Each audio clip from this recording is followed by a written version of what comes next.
Prophet Lovy Elias has been admired by thousands for his powerful teachings, his magnetic stage presence, and the way he built one of the most followed ministries of this generation. To many, he wasn't just a preacher. He was a spiritual father, a man who carried divine authority and wisdom beyond measure.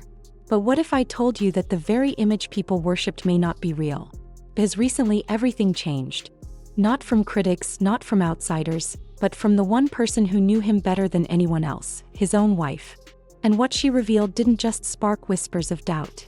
It shook the foundation of his entire ministry. Her words were so personal, so raw, that many of his followers have been left stunned, asking themselves one chilling question: have we been following a prophet or a performance? Stay with me, because once you hear the shocking revelations from the woman who lived behind the curtain, you may never look at Prophet Lovy the same way again.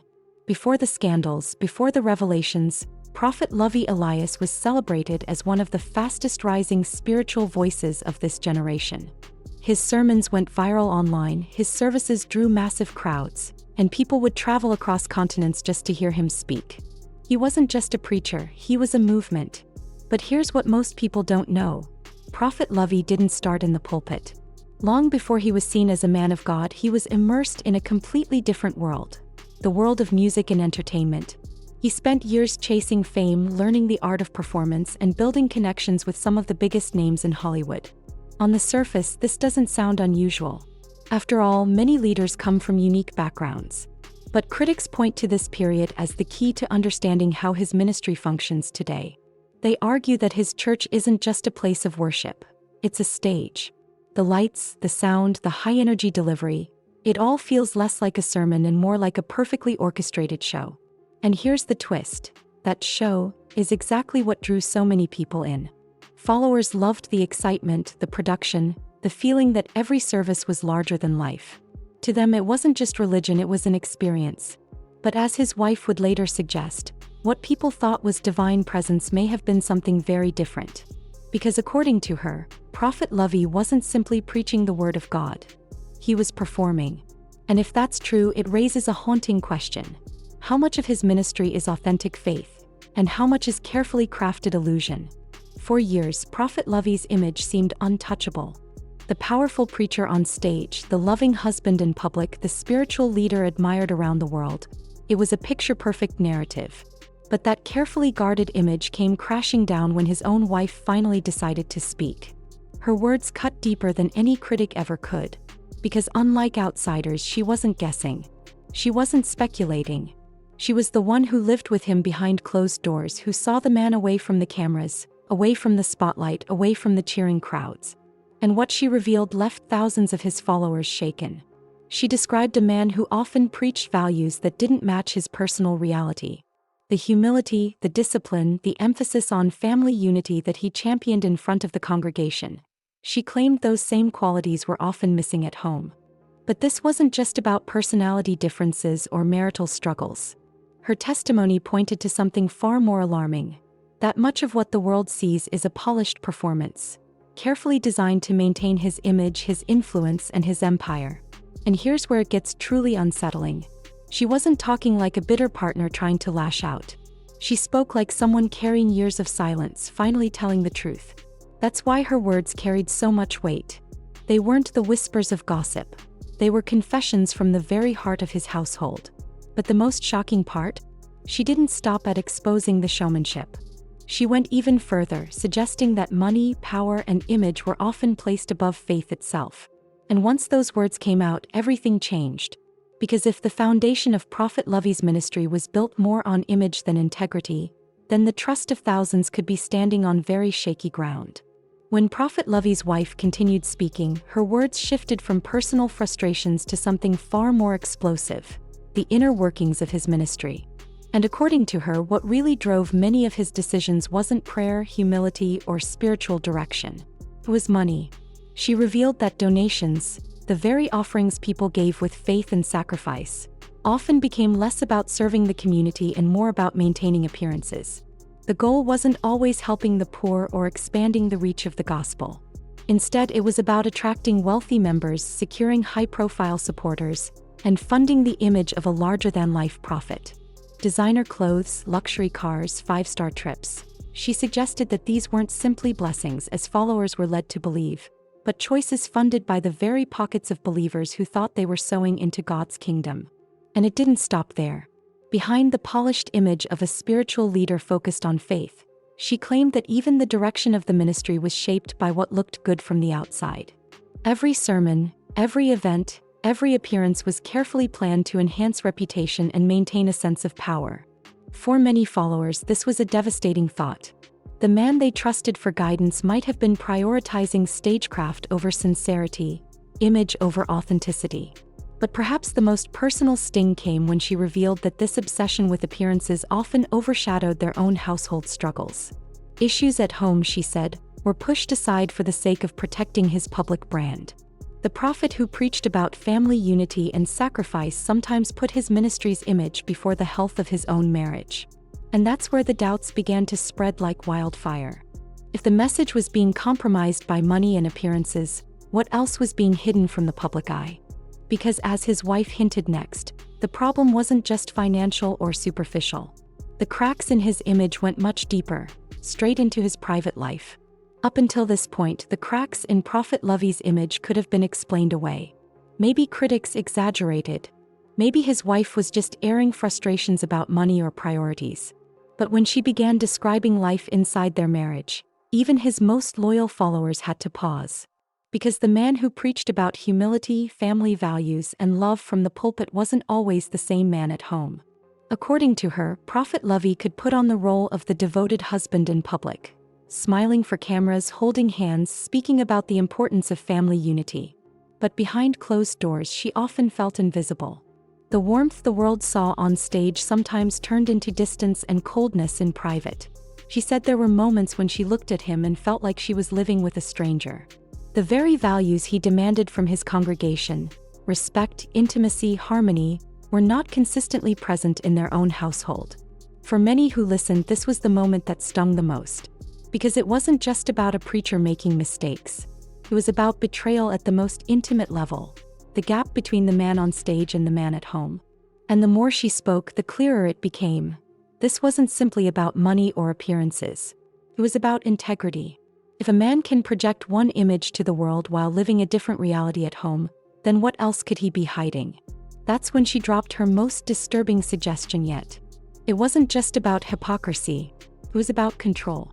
And once she opened that door, the story turned darker than anyone expected.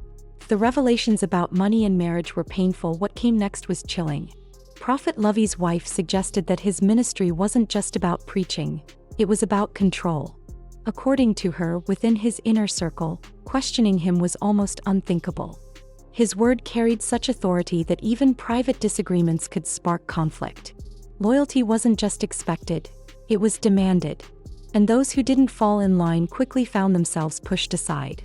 She described an environment where obedience was valued above honesty, where people were encouraged to treat his every statement like divine instruction, leaving little room for doubt or discussion. To outsiders, this looked like devotion. But to her, it felt more like dependency, a system designed to keep followers bound to his authority. And it didn't end at the church doors. She claimed the same dynamic played out at home. Decisions in their marriage often had to align with his vision, his direction, his goals. To step outside of that came with consequences: tension, distance, or dismissal.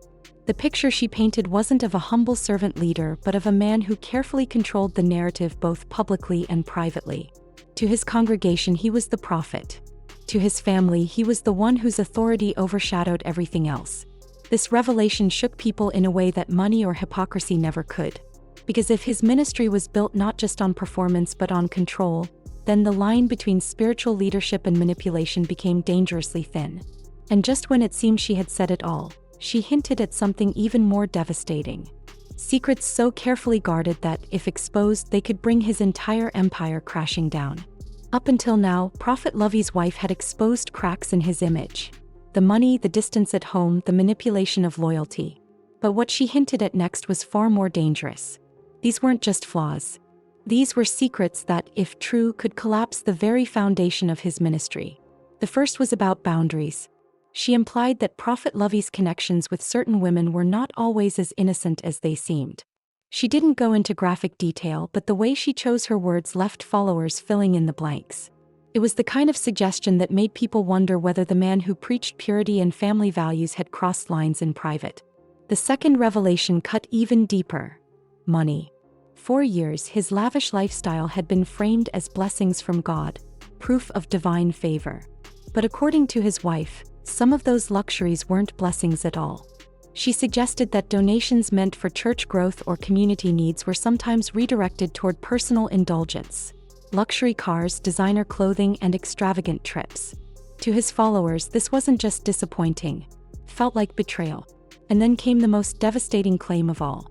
For years, Prophet Lovy had been celebrated for his uncanny accuracy in prophecy. People believed he had a direct line to God, that his words carried supernatural authority. But his wife claimed that some of those prophecies weren't divine revelations at all. She suggested that background research, quiet information gathering, and whispers from insiders sometimes replaced true inspiration. What looked like supernatural power may, at times, have been human strategy. Let that sink in. If true, this wasn't just hypocrisy. It meant the very heart of his ministry, the idea that he could hear from God, might have been staged. And once you remove that foundation, the entire empire begins to crumble. Her words didn't come across as bitterness or revenge. She sounded like someone who had carried the weight of silence for years and could no longer keep it inside. And that's what made the revelations harder to dismiss. Because when someone who has lived beside you, supported you, and shared your world finally speaks out, their voice carries a power that no critic can match. But the story didn't end with her words. Because once these secrets spilled into the open, the reaction was immediate, and it was unlike anything the ministry had ever seen before. When Prophet Lovy's wife spoke out, it was like lighting a match in a room filled with gasoline. Social media exploded overnight. Supporters and critics clashed in endless debates. His most loyal followers defended him fiercely, calling the revelations exaggerations or spiritual attacks. They insisted that every great man of God faces persecution, and this was no different. But for others, the revelations were impossible to ignore. These were the members who had sacrificed, donated, and built their lives around his ministry. Now they felt betrayed, left questioning whether they had been following a prophet or a performance. Some quietly walked away. Others spoke out, warning friends and family not to be deceived again. The fallout spread quickly.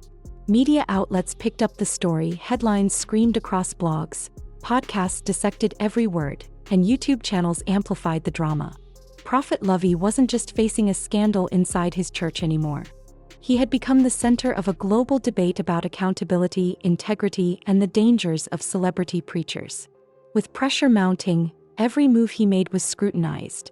A sermon, a post, even a glance was dissected for clues. If he denied the claims, critics called him a liar. If he admitted anything, his credibility would collapse. It was a no-win situation, and the world was watching. The rise of Prophet Lovy Elias was built on charisma, influence, and a carefully crafted image. But the revelations from his wife left a trail of doubt that may never fully be erased. Whether you believe her words or not, one truth remains.